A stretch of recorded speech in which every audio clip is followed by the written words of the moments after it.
आज कार्बोहाइड्रेट क्या होता है, कार्बोहाइड्रेट कितने प्रकार का होता है, उसका क्लासिफिकेशन, कार्बोहाइड्रेट की रिएक्शन, कार्बोहाइड्रेट किस तरह से यूज होता है, इसके बारे में अपन देखेंगे।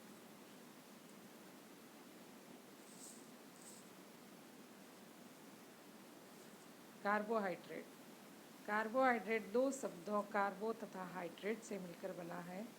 कार्बो का अर्थ है कार्बन और हाइड्रेट का अर्थ है जल, अर्थात कार्बन के जल युक्त यौगिक कार्बोहाइड्रेट कहलाते हैं। कार्बोहाइड्रेट प्राकृतिक कार्बनिक यौगिक है तथा पौधे में प्रकाश संश्लेषण की क्रिया के द्वारा बनते हैं। Carbohydrate carbon plus hydrate, hydrate का मतलब हो गया जल। कार्बन और जल जब आपस में मिलते हैं तो बनने वाले प्रोडक्ट को कहा जाता है कार्बोहाइड्रेट। देखिए CxH2O का होल बाई, यानी कि कार्बन लगे हुए हैं और जल H2O लगा हुआ है, दोनों आपस में जब जुड़ जाते हैं और कंपाउंड का निर्माण करते हैं उसको अपन कार्बोहाइड्रेट कहते हैं। प्रकाश संश्लेषण की क्रिया के द्वारा इसका निर्माण होता है। CO2 प्लस H2O क्लोरोफिल की और लाइट की प्रेजेंस में कार्बोहाइड्रेट प्लस O2 का निर्माण होता है।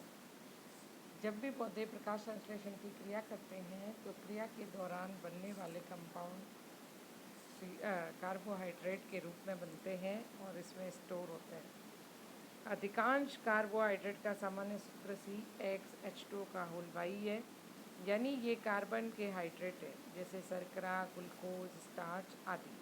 परंतु कुछ ऐसे कार्बोहाइड्रेट भी ज्ञात है जिनका सामान्य सूत्र CxH2O का होल बाई नहीं है, यानी वो कार्बन के हाइड्रेट नहीं है, जैसे रेग्नोज C5H12O5 तथा डीऑक्सीराइबोज शर्करा C5H10O4 आदि। इस तरह कुछ यौगिक जिसमें फॉर्मल्डिहाइड CH2O तथा एसिटिक अम्ल C2H4O2 CH3COH का सामान्य सूत्र CxH2O का होल बाई है, यानी ये कार्बन के हाइड्रेट तो है पर कार्बोहाइड्रेट के गुण प्रदर्शित नहीं करते।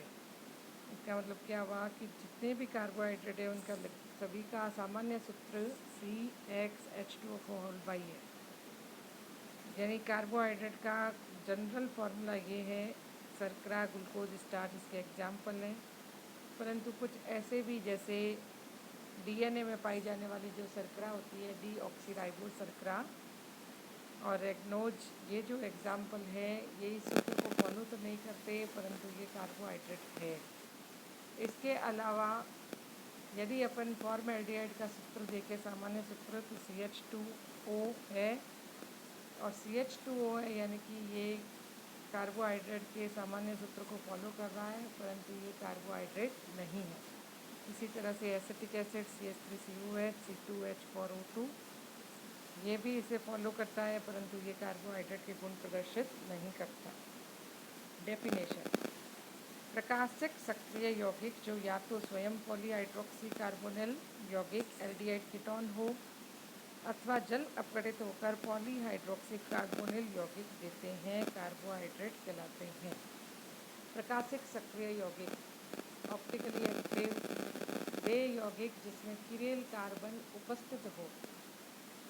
किरेल कार्बन उपस्थित होने वाले यौगिक प्रकाशिक सक्रिय यौगिक होते हैं। तो कार्बोहाइड्रेट जो होते हैं वो पॉलीहाइड्रोक्सी कार्बोनिल यौगिक एल्डिहाइड या कीटोन होते हैं, जैसे ग्लूकोज है C6H12O6। इसका यदि अपन स्ट्रक्चर देखें तो इसमें मेन एल्डिहाइड समूह उपस्थित होता है और बाकी सारे इसमें हाइड्रोक्सी समूह उपस्थित होते हैं। क्लासिफिकेशन: कार्बोहाइड्रेट का वर्गीकरण। कार्बोहाइड्रेट को निम्न दो प्रकारों में वर्गीकृत किया जा सकता है। पहला शर्करा सुगर और दूसरा है नॉन सुगर अशर्करा। शर्करा को फिर आगे दो में डिवाइड किया जाता है, मोनोसेकेराइड और ऑलिगोसेकेराइड, और अशर्करा पॉलीसेकेराइड नॉन सुगर के अंतर्गत आते हैं। मोनोसेकेराइड दो तरह के होते हैं, एल्डोज और कीटोज, और ऑलिगोसेकेराइड आगे डाइसेकेराइड, ट्राइसेकेराइड, टेट्रासेकेराइड इस तरह से होते हैं। तो कार्बोहाइड्रेट शुगर और नॉन शुगर दो में डिवाइड किया जाता है।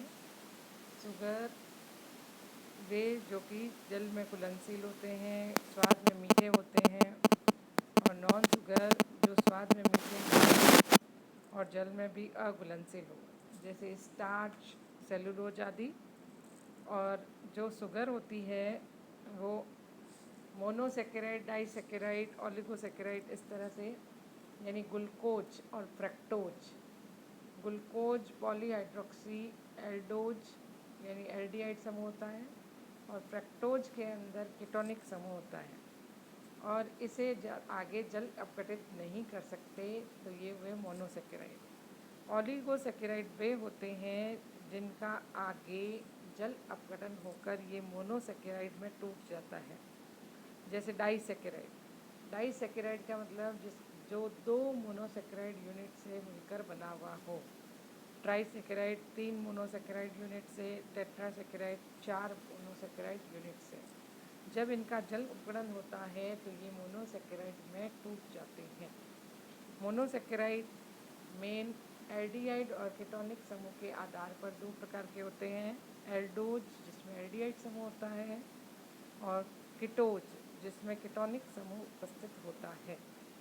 नॉन शुगर पॉलीसेकेराइड होते हैं, यानी सेलुलोज और स्टार्च, ये आते हैं नॉन शुगर के अंतर्गत।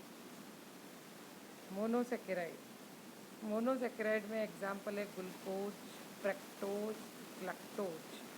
और डाइसेकेराइड होते हैं माल्टोज, लैक्टोज, सुक्रोज। डाइसेकेराइड जल अपघटित होकर दो मोनोसेकेराइड यूनिट में टूट जाता है, जैसे एग्जाम्पल माल्टोज दो ग्लूकोज यूनिट से मिलकर बना हुआ होता है। तो जब इसका जल अपघटन होता है तो ये दो ग्लूकोज अणुओं में ब्रेक होता है। अपचयी और अनअपचयी शर्कराएं वे कार्बोहाइड्रेट जो फेलिंग विलयन और टॉलन अभिक्रमक अमोनिकल सिल्वर नाइट्रेट द्वारा अपचयित हो जाती है, रिड्यूसिंग शुगर कहलाती है।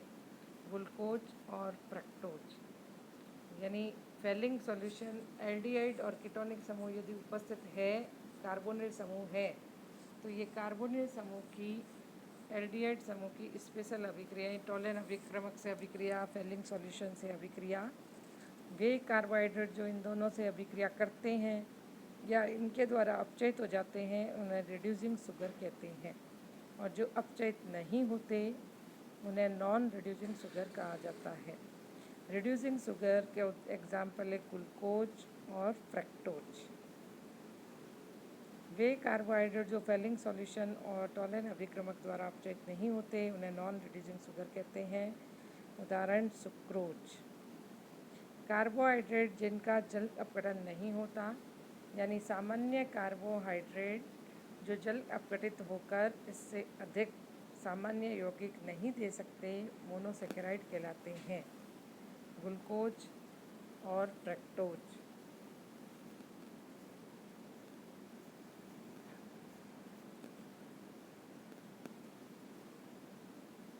धन्यवाद। अपन नेक्स्ट क्लास में इसका आगे का टॉपिक लेंगे।